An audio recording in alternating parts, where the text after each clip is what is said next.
In this session, we're going to cover class codes. Now, class codes is a part of the system that tracks and classifies monies, whether it's cost or sell, by various categories. So this is an important part of distribution when it comes to managing all the items within a specific project in terms of costing for accounting purposes. So we came up with a way to give classifications for products and accessories, and they're dissected into what we call class codes, or which is short for classification codes.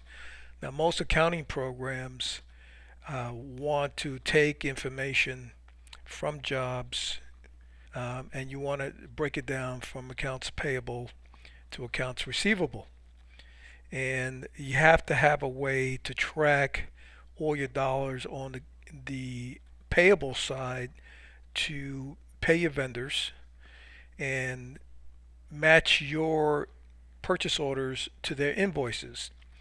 So some of the problems related to that issue is the codes that your vendors use to match against your purchase orders. Therein lies why we set up in our item master database to be able to use, if you have specific vendors that you're buying from all the time, that you can put their products into your item master database. So when you cost a job, you're bringing up those products in the same nomenclature that they use. So this kind of simplifies the process.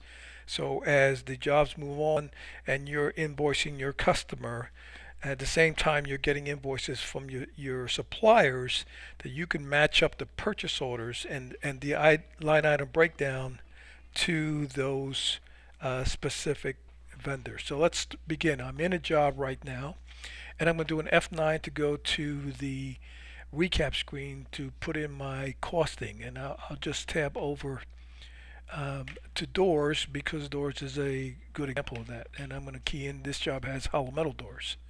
So I'll hit the enter key, and you'll see that my grouping shows two single 3068 inch and 3/4 flush doors, and up here on the top they're hollow metal doors.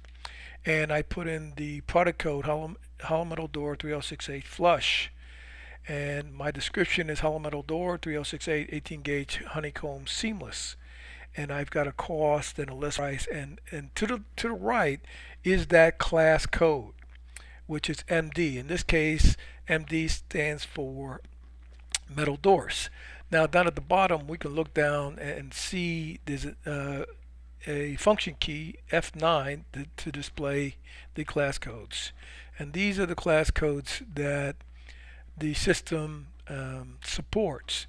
Now, for if you have a different type of accounting setup within your company, we can tailor the class codes to fit your operation.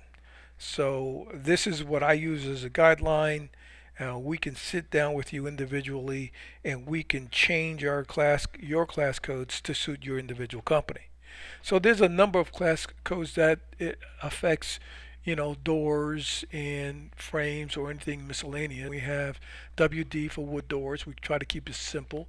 WB for blocking, WC for cutouts, WA for detail, WH for finish, WG for grain match, PK for packaging, LB for labeling, MP for metal vision panels or louvers, MM for machining, SP for specialty products, LL for lead lining, SR for style and rail doors, FT for freight, and MS for miscellaneous.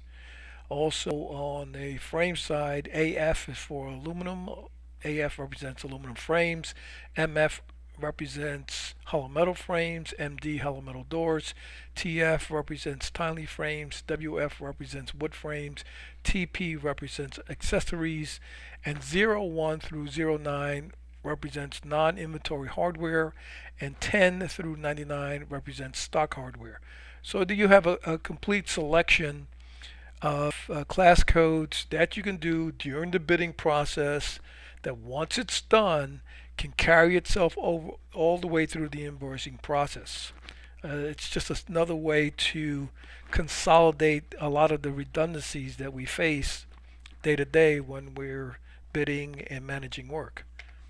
So going back, I hit the enter key, going back to my recap screen. I'll do an F5, and here's an example of where I use the different adders. And you'll notice on the recap screen, we give you up to 6 lines for adders. First line being the actual product, and then another 5 lines for adders. But if you're dealing with pairs of doors, or you need to can add more adders in there, you can always do page down and keep paging down, adding. Just by hitting the page down key, I can keep adding as much adders for this grouping as possible. So I hit the page up key, and I'm back to the first screen. If I tab over, my first line item is MD for metal doors. The next line item is MP for metal products or metal vision products. And the next line is cutout, WC cutouts. So I can keep adding. Now, I'm just going to go back very quickly. When I do an F12 and I hit my cost factors and my markups in there, you'll see that I have those worked out. And I do an F3 to put in my discounts and my markups for hardware, and then I'll do F1, F1 again, and then F13. You'll see that my dollars, my actual cost, my list price, and my net sell price shows up on my summary screen with the gross profit percentage. But the quantities here on the right is what I want to look at here, because the quantities, and if I look here, hollow metal doors, there are 8 doors, 8 frames to match, okay, and 60 pieces of hardware. So and other that I have in here is other. F3 to display the other items is going to be labor. So F3 shows me what my labor pricing is. For this job, I included installation.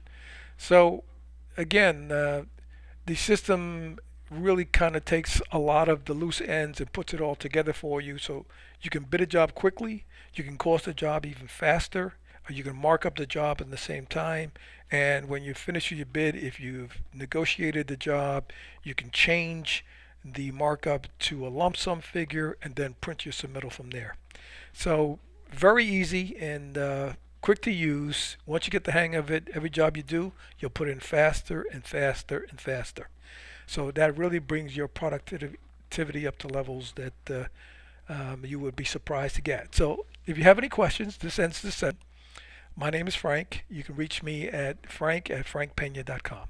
Thank you.